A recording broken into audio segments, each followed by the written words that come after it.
It seems to me that the theme of the conference was not really teaching to new heights, but it was stories. Everybody has been talking about storytelling. How many of you here have been talking about stories in this audience? There, you see? And it was, I thought in the beginning, I saw so many talks about storytelling, digital storytelling, and I thought, what am I going to say that everybody else has not said? What am I going to be doing that everybody else has not done so far? But listening to some of you and listening to Dr. Stephen Krashen in his talk yesterday, in his plenary talk, it dawned on me that we are talking about one of the most useful and important vehicles of language acquisition. And this is why I wanted to talk about this subject at this conference. My talk is about digital storytelling. I'm going to be looking at digital tools. So hopefully you will learn a couple of tools that not everybody else has shown you today. I've used some of them my trainees have used. A lot of them have been great lessons that I've learned from some of you. So it's going to be a sharing session, and I hope you will find something useful. Picture this, a teacher holding a book up and telling a story to a group of young learners. It's a familiar picture, isn't it? It calls back images of bedtime stories. We learned language through bedtime stories when we were children. Storytelling is an important part of our mother tongue acquisition. My own grandmother told me hundreds of stories. Most of them involved saints and great torture and horrible ways that these saints died. But she was religious, what could I say? So it might say about my distorted sense of humor today, but those were the stories she told me. And my other grandmother told me other stories about her life in Izmir and where she was born in Russia. And my mother told me stories of her childhood, and my aunt told me stories of her childhood on Crete, on the island of Crete, where they lived for some time. My father told me stories of hiding things before 1922 when the family had to leave Izmir and come to Greece. So all these are part of my language makeup, of how I learned language. And now, okay, this was a little joke with myself. I don't have a very good sense of humor, apparently. But I was thinking of how I could begin my TESOL presentation, and I made a little comic as I was practicing making comics with all the tools. This one was made with make-believe comics. So this is supposed to be me. But I wanted to go on from my first image and say, now picture this. A teacher holding up an iPad and showing a story to a group of learners. It's not very different from the first image. It was a book, it's an iPad, it could be a laptop. It's the slides that I'm showing you, and tonight I'm telling you stories about my teaching. So stories is a great theme to develop. I think I'm going to go through this very quickly, because I think I'm preaching to the converted. Stories enhance language acquisition. They help, with regard to the young learners, they help children acquire language. They help young children acquire values. Yes, because we're not just teaching language dried, aseptic and clinical, deprived of all values and ideas and concepts. They transmit knowledge of the world to the children. cultural, they give them a sense of cultural identity, cultural awareness. And they help children develop their cognitive abilities. They help them with their oracy, their speaking, and their literacy. A child can be pointing to the words on the page of a book even before they can read. They may imitate the act of reading before they can even read, because that's what adults do. They improve their numeracy. Parents very often read children's stories and they said, and how many little pigs were there? There were 1, 2, 3, 4. Their ability to concentrate, to keep an idea together for some span of time. Their auditory ability. They turn them into good listeners who will then later on in life become better learners, not just in English, but overall. They cater for this quality that's been doubted, the multiple intelligences, but take care of input in a variety of ways, visually, auditorily, and very often tactilely, because the taste and the touch of a book, even babies are given books that are made of fabric. Have you seen them? They're lovely, yes.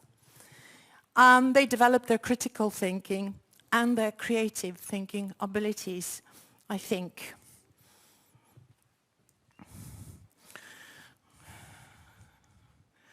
I think if we look at this famous triangle of Bloom's taxonomy, which is an amended triangle, at the top you can see creating. That used to be synthesis, but it's been recently changed into creating. And at the bottom you can see understanding. For me, reading, storytelling takes care of both ends of the scale.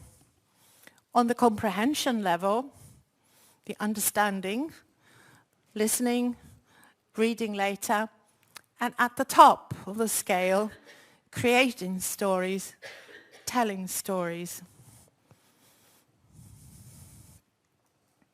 Listening to stories in the foreign language classroom can very naturally lead to storytelling, to speaking activities, and obviously reading can very naturally lead to story writing.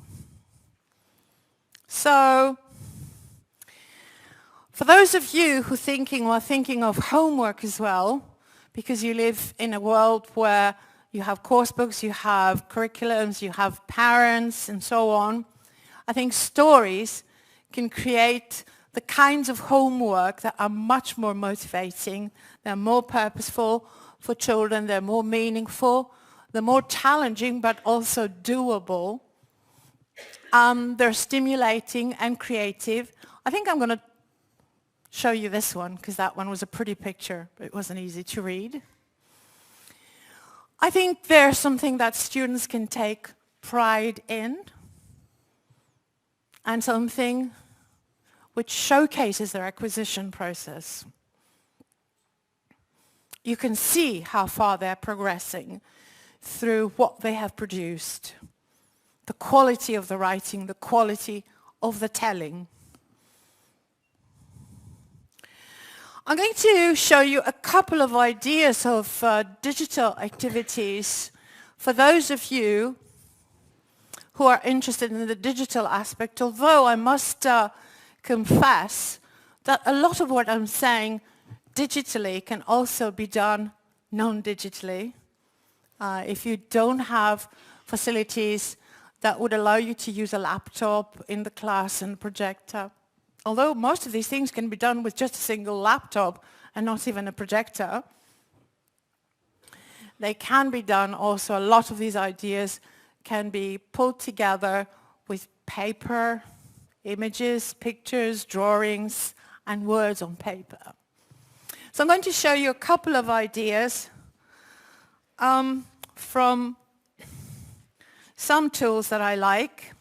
And the first one is a very simple tool. How many of you are familiar with Animoto? Okay. Animoto, thank you very much. Animoto is a very simple tool. And I'm going to show you. It's a very simple tool for making stories with pictures that you have, that you can upload to the tool. Okay? And if you are, it's a free tool. You can have, as an educator, you can also ask for a special education license, which allows you to create Animotos of longer than 50 or 60 seconds, which is the normal thing. And they can be used for storytelling, but also for all sorts of other things. Here I have various stories that I've created myself. I'm just going to show you a little Animoto that I made for a year, what happened in 2012. And it's just a collection of pictures and text. So it's I'm just going to show you 1 minute.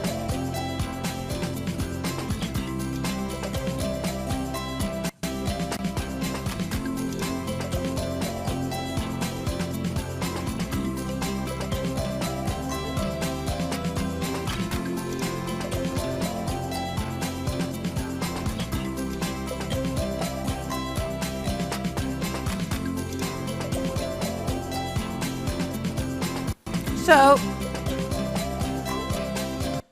this is a very simple tool. An equally simple tool could be a PowerPoint that you make. Yeah, you can use PowerPoint with your students. Most teachers can use PowerPoint. If you don't want to do this online, it's also great to use pictures that children bring or they scan or that you can take a picture of and put in a little PowerPoint where they also write captions, they write stories. I need to find my presentation again, sorry. Okay, there we are. So Animoto is the first simple tool which is great for very young learners because you can very easily upload pictures and drawings and they can write simple words and simple phrases. My family on the beach. This is great, you know. Storytelling for the very young class doesn't have to be very complicated. Don't get carried away with the word narrative and think that they have to be connectors and however and nevertheless every other phrase. And firstly, secondly, and lastly. Just a few phrases. It's a story. Another tool that I really like, and perhaps some of you have, I think I saw this tool being mentioned in a couple of digital presentations, is Storybird. Storybird is an absolutely lovely digital tool, and I adore it. It's free, and it's I want to show you an example here. Let me just close down some of the windows I'm not using because I will get confused eventually. There you are. No, here we are. This is a tool where you have different art themes that people have put up, lots of pictures that various artists have put up, and you can take your students up to that tool, and with them you can create a story. This one is a story that was done about my family and their pets, and I'm just going to show you a couple of slides. This is free, it's on the web, and it looks like this, and this is the cover. Oops. Sorry, this is not very good for... Okay, this is the cover. And this is a story about my friends and their pets. And this is a story that says Richelieu is George's and George's new kitten. These are actual friends. He's very naughty but very cute. They found him outside a bar called Black Cat. Richelieu is almost black 2. George and George live in the same block of flats as me, and so on. So this is a story about cats and dogs and the pets of my friends. All the art was found online. I didn't have to draw anything. If you go to this one, if you go to Storybird itself, here is a palette of a story that we could make collaboratively. Okay? And I've chosen the cover image, but equally well, if I was working with a class, I could ask them to choose which picture they want for a cover. What's the title of their story? What do they want? I could ask them to work in groups. I'm not going to ask you to do this because it's not a workshop and I don't have very much time to do workshop tasks with you. I apologize. I could ask them in groups for each picture to write a few words. The groups could compare. We could choose the best words, the best lines. We could put the best lines up on the first slide, the second slide, and we could make a story. It's possible to make a story by adding images. So this one, I have already the cover, and I have the second picture, yeah? And then I could add more episodes to this story. Would you like this one or this one that looks like the Loch Ness? The Loch Ness, okay. We could do that.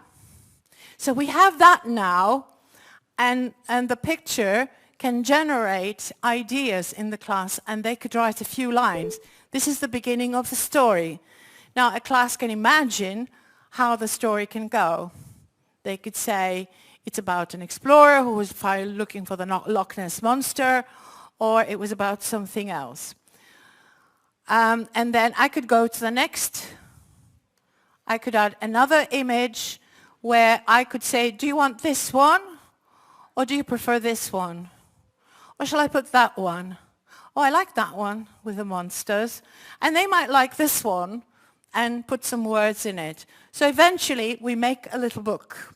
The book can be downloaded. The book can be printed. The book can be put in their hands. They can take it home. So this is a great image.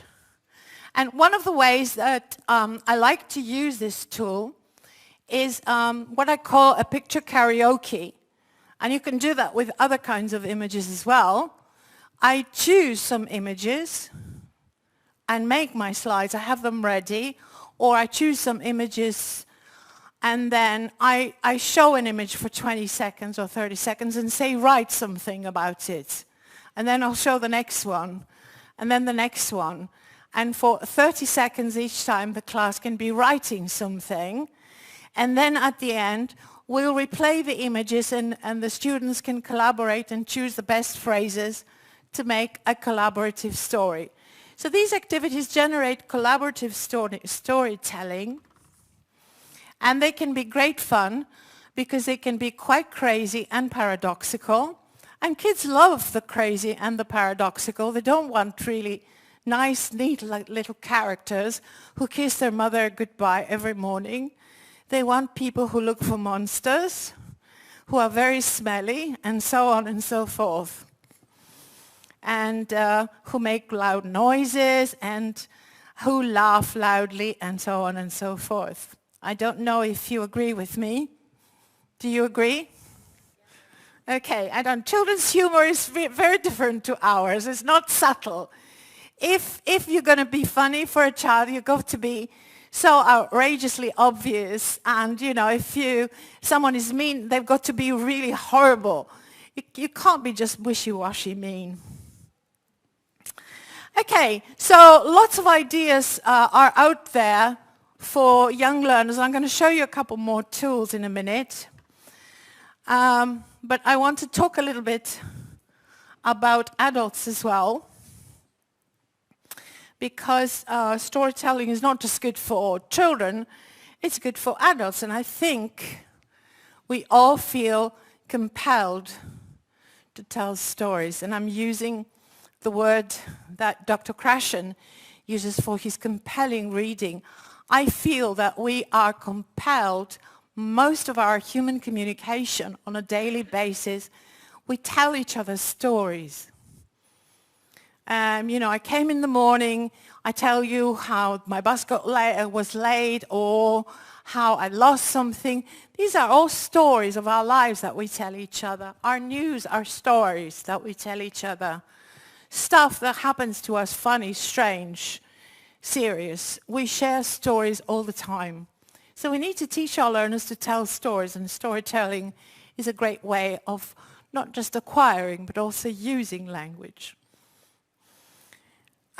Stories are great, not because they're great for language production, but they engage the learners in all sorts of different ways. They engage them emotionally, personally.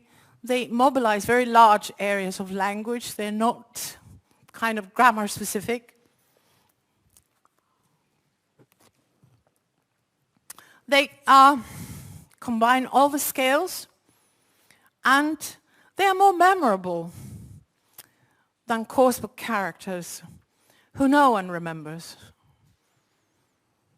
How many people do you remember from your course books? And you teach them. Do you remember any sentences that you can shout out to me from your course book exercises that you used yesterday? No. If you do, you're a very strange person.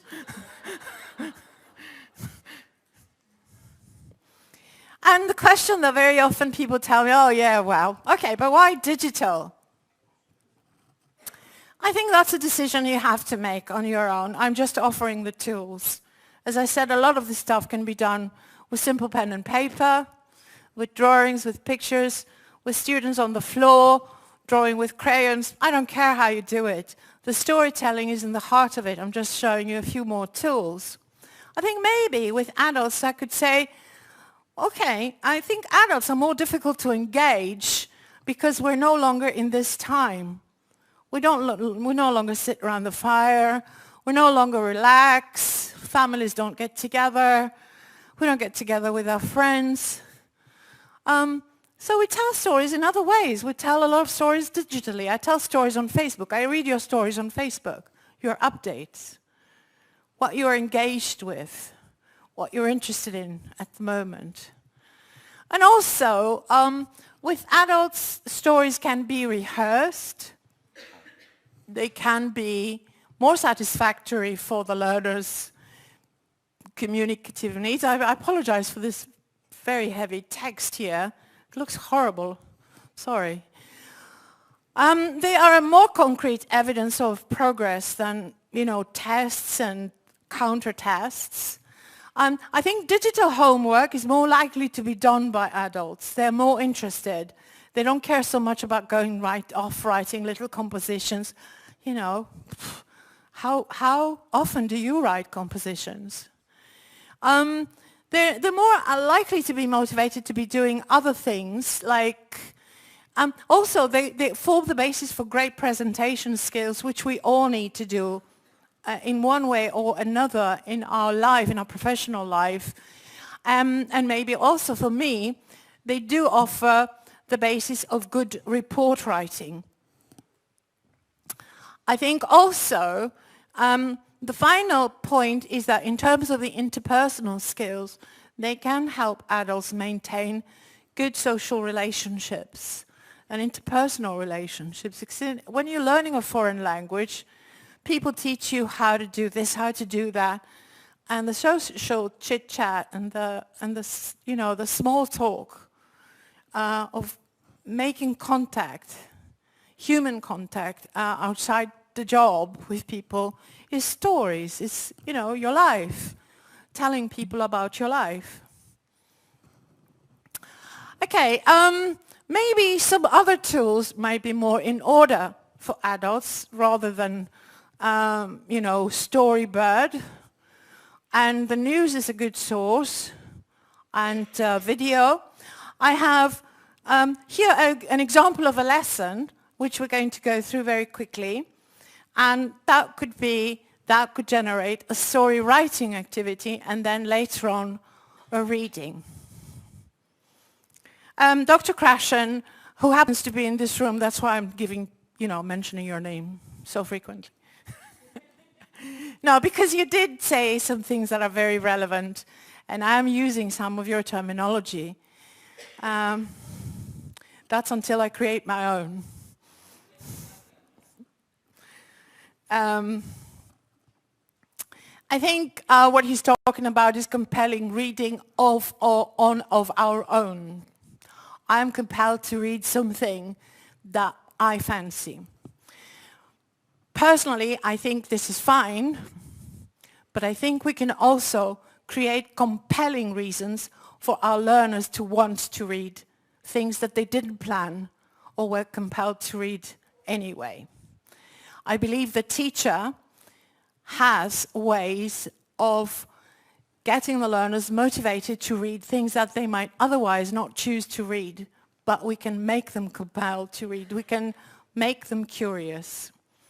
And I think that's one of the reasons why teachers are there.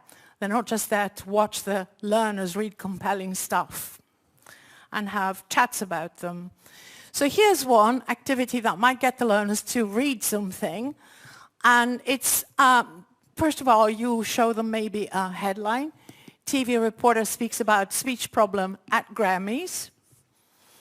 And what do you think that's going to be? Can you talk to someone next to you for half a second and say, what do you think this is going to be about? Then you're going to watch a little video just to see what it was about. Do you want to talk to someone? Say, hi, I'm Angelos. I think this is going to be about.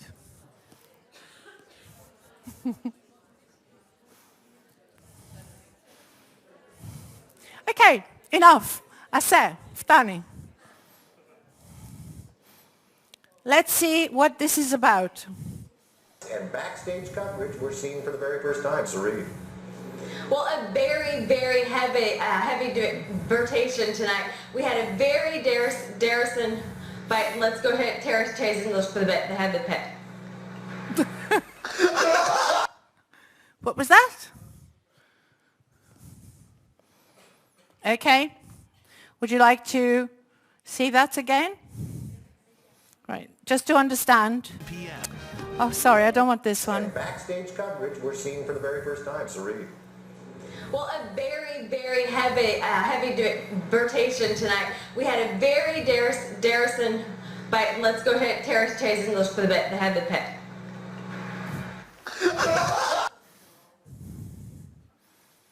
Okay. What did she say?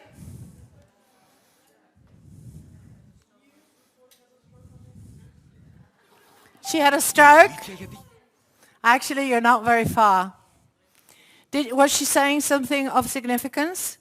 Was it comprehensible? Did you understand what she was saying?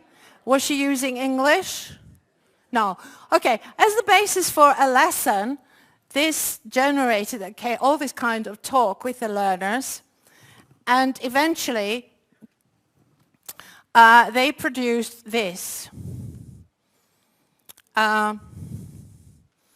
They produced this that said, we made a little newspaper on 40.com, which I'm going to show you straight away. And it said, reporter speaks unknown language. I haven't got the whole image, but that's what a reporter in a mystery way started speaking an unknown foreign language on television.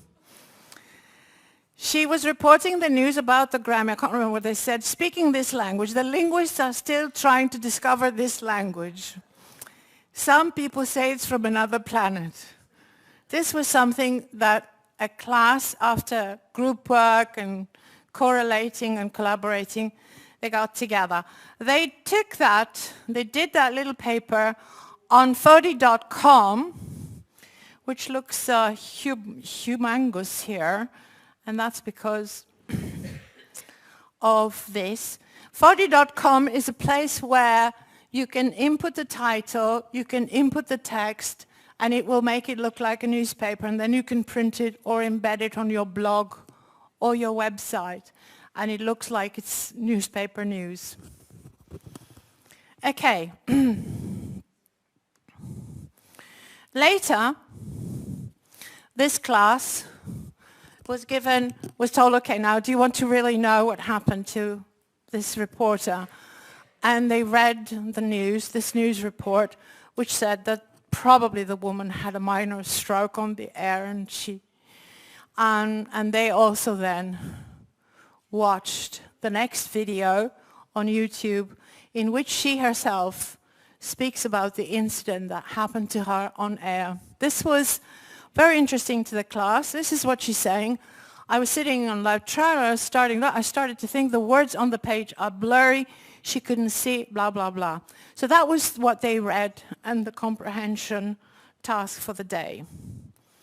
I think a lot of what we do in the classroom needs to be translated into words. Storytelling is great with pictures, but students need to talk, students need to write, students need to express themselves, and words that is not just what is said on paper. I think for me, it's a very significant quote in the sense that language needs to express something meaningful to the learners or to mean something to them. And course book exercises don't tend to do that very much.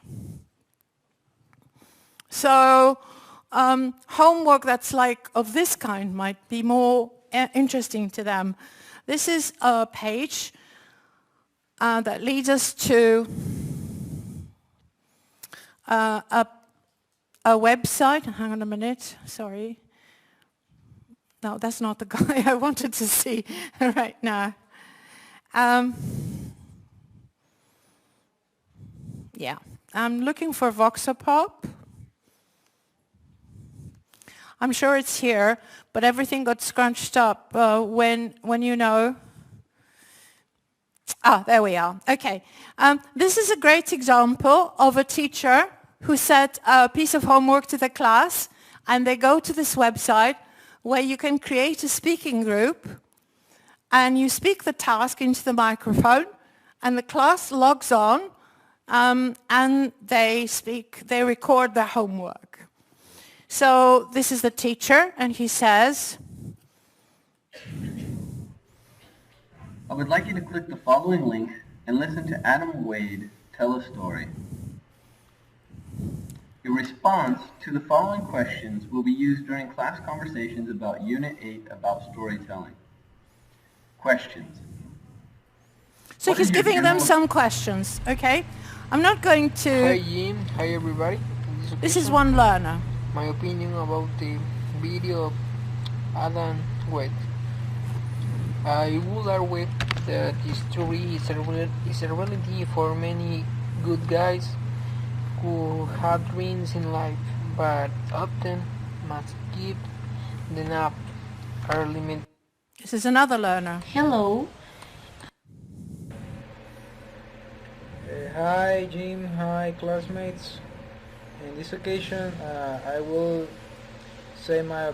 Okay, I don't want to spend time listening to different learners, but you understand how it works. The great thing about sites like this is you can also rehearse.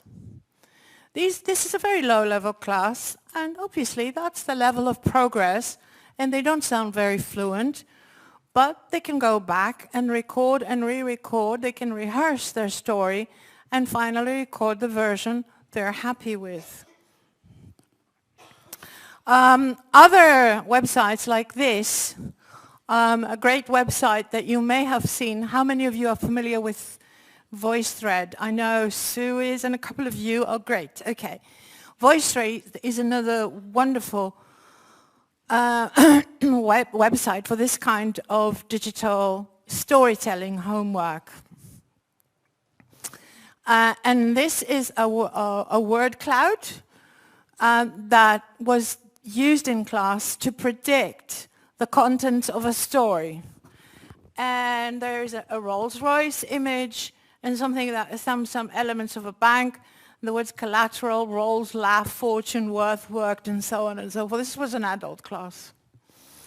And so the class did quite a lot of predicting in class. What was the story going to be about? What was the text going to be about? And then on VoiceThread, I left them an instruction that they had to record their own version of the story, and they could record it either spoken or in writing. This Eileen recorded her own version. Hi, Marissa. No, this one is in writing. Miriam recorded her own version in writing. Okay? It doesn't matter why. I can't remember why. I think maybe her audio wasn't very good, but she had the choice to do it in writing. And another learner, actually this was for a group of teachers.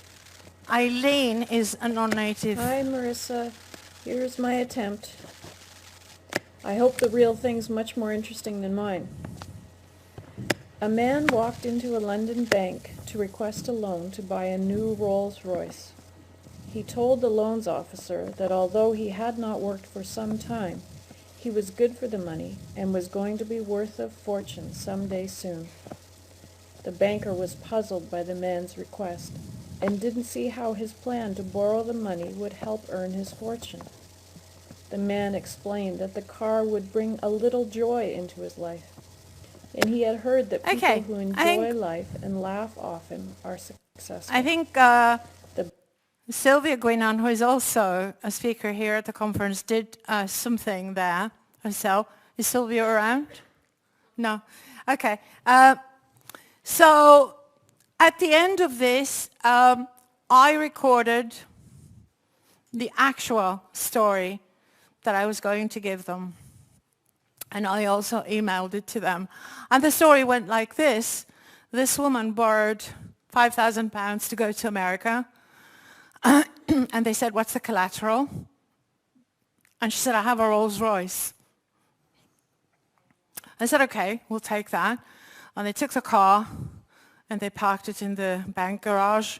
She took the $5,000 loan, went off to the States, and she came back. And I said to her, well, we checked out your background and you have a lot of money. Why did you borrow the £5,000? She said, where else could I have parked my car? for 15 pounds, which was the interest that I paid for the 5,000 loan. So this is a good story.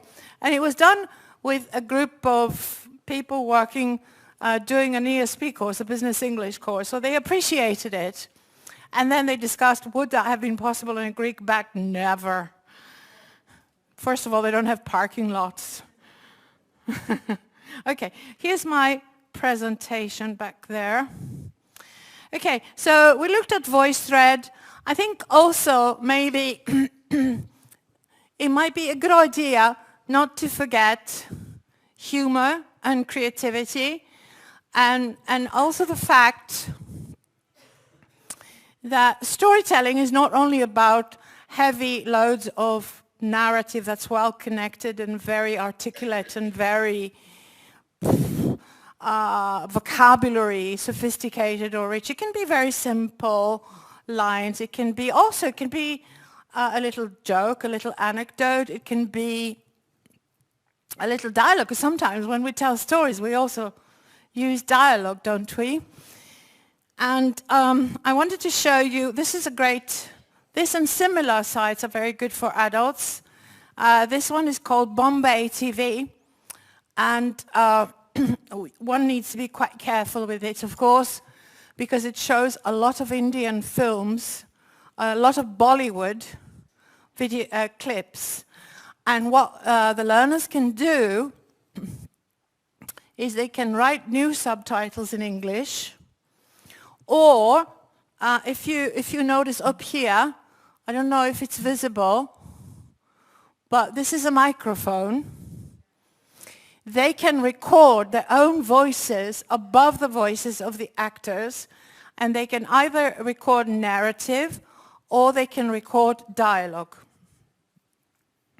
And I want to show you one or two that my trainees made. I think this was a CELTA group that was really funny. And it was after teaching practice, and they were a little bit fed up with our comments. and we had shown them this, and this is what they produced. ये काम तो चुटकी बजाते ही तरणावृत कर देगा, कालिये को मिट्टी में मिला देगा। आप आज्ञा दीजिए महाराज, इतनी देर है, तरणावृत में तूफान लाने की शक्ति है।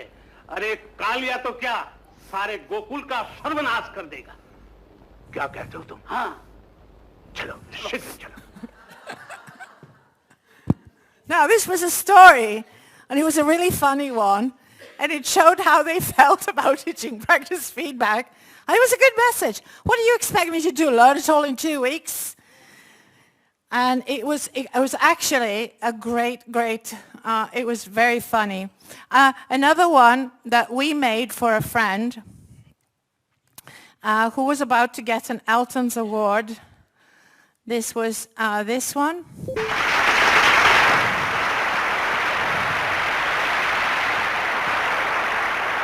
जनाब मिनिस्टर साहब, my senior officers, दोस्तों। I think this was for Graham Stanley. जिस काम के लिए मुझे ये मेडल दिया जा रहा है, वो काम बेशक इन हाथों से हुआ है, लेकिन इन हाथों में शक्ति मेरी माँ की थी।